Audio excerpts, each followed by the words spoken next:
guys? We're back here on Monday, and the robot guys showed up today. So, we got a service truck and this big long trailer. Got all their stuff in there.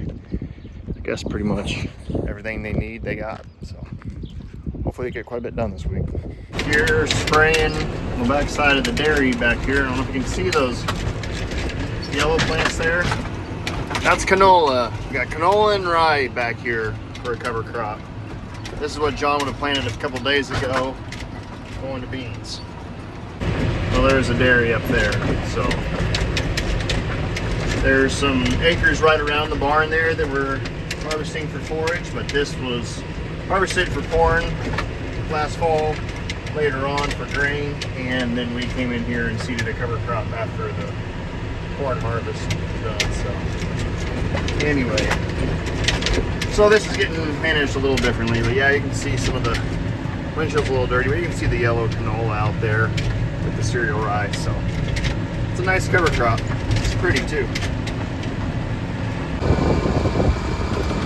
Back here on my farm, me and my wife's farm, I should say, our farm, planting corn. So John, he's mixing more fertilizer, and so he asked if I'd go plant while he did some of that. So back here on my farm, it's right to the east of the dairy farm. So me and my wife own 80 acres back here. So there's no house though, we don't live back here. So there used to be a house back here back in the day, but it got tore down a long time ago, I guess. So anyway, guys, Thursday. I just dug the mower out of the shed over at John's place. I think the next time that we get a window, we're gonna go ahead and knock down this triticale crop. So anyway, I guess I'll get out and probably show you guys what it kind of looks like. But so this would be ground that we chopped corn silage on last fall. After we chopped that, we came in there a couple weeks later and drilled this forage crop in there.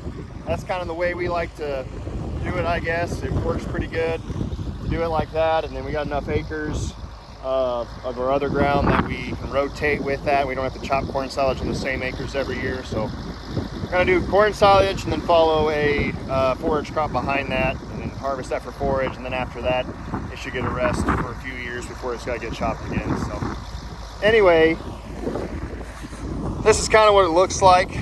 We got some clover in here. Let's see. There's some annual ryegrass. There's some annual ryegrass. The annual ryegrass didn't seem to come through as good this year. I don't know if it's because we had the dry fall last fall. The triticale kind of did better establishing than it did. I don't know, but then this is the triticale. So clover, triticale, and annual ryegrass. So anyways, I would have ideally probably mowed this down yesterday, but the weather has not been very good hay weather.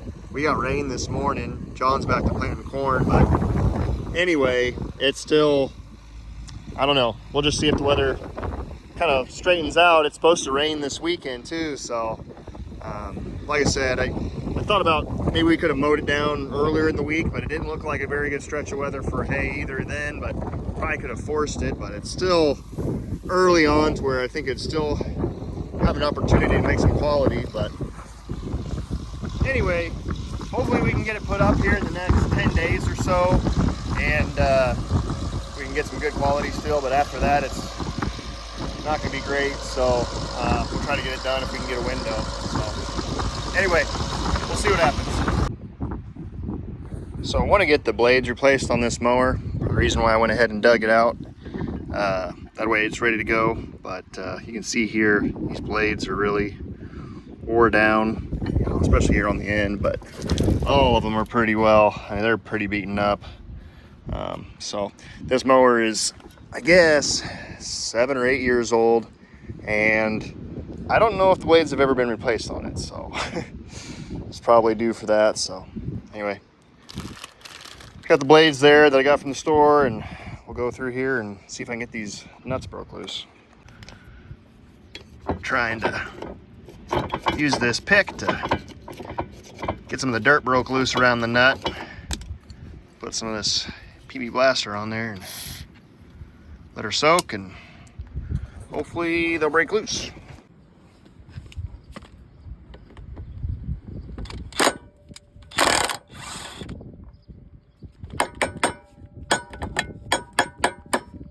Can't do this with one hand.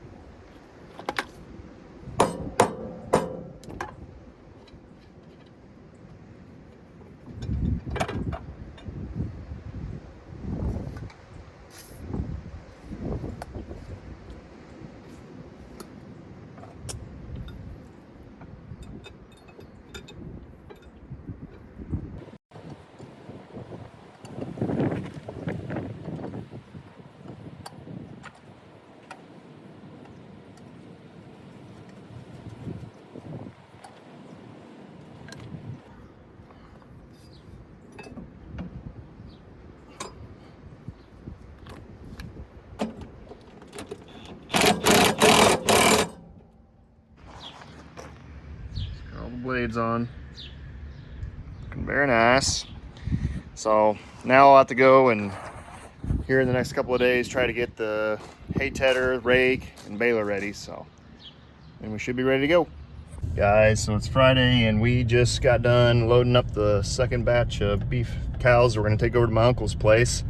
So we went ahead and got them off of the canola and rye out there, because we are supposed to get like 2 or 3 inches of rain this weekend. So anyway, that might be the end of it with the grazing on there, because by the time it dries up next time, we might be planting beans out there. So anyway, we got about between last fall, early winter, and the spring, we probably got 7 weeks of grazing out of all that. So anyway, it works pretty good. But now we'll be moving on to the grass. And so we have our cows split up 2 different groups. One is over here at my grandpa's place, and stop here and put my seatbelt on. So the cows are between my uncle and my uncle's place and here at my grandpa's. And so in the wintertime we like to put them together so that way the bull can work on them. So that's just kind of a cool little picture of the canola that's growing out here in front of Grandpa's house. So this never did get grazed here, but so I guess you would see how much prettier it would be if you never had cows on it. So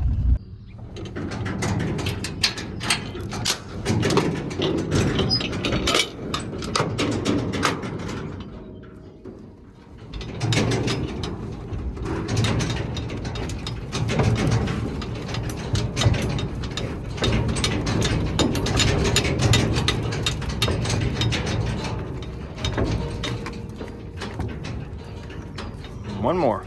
Come on, 010.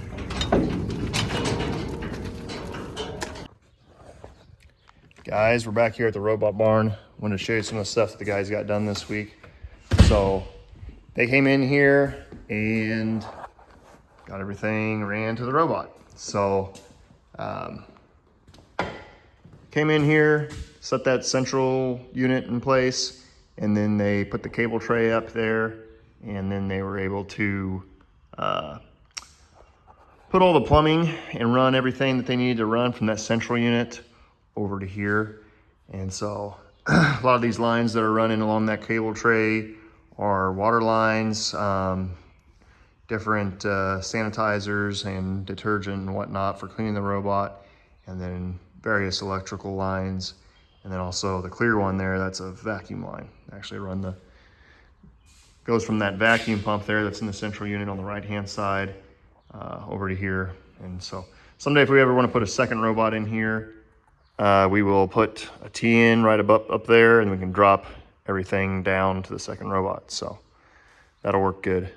But they also got the compressor put in that back room, that compressor room, and a balance tank back there, and did some stuff back there as well. But I can't really show you that because it's too dark in that room. So And then they also, here in the office, they got this little cabinet put in place, conduit drop down through the ceiling. From what I understand, that cabinet is kind of gonna hold the brains of the operation. Like there'll be a computer coming in here next week, I guess. And then it kind of, that ties all the system together, the computer to the robots, the central unit, and everything going on down at the tank room, kind of making sure everything gets communicated. So anyways, yeah, so that's kind of what got done in here this week. We didn't do anything in here ourselves really this week. Got some electric work done, as well as the robot guys. They got their 3 full days in here. So anyway, the plan for next week is they should be in here, I think he said starting Monday, and hopefully be here next week with either 2 or 4 guys, depending on how the weather goes. We might be able to get some stuff done in here ourselves. We still got to get some plumbing done and whatnot. Kind of don't know when we're going to fit that in. I kind of want to stay out of their way and not be tripping over each other, but we'll have to do that at some point. But we'll have to fit that in with how the weather goes and whatnot. So anyway, I think that's going to be it for today, guys. We'll see you in the next one.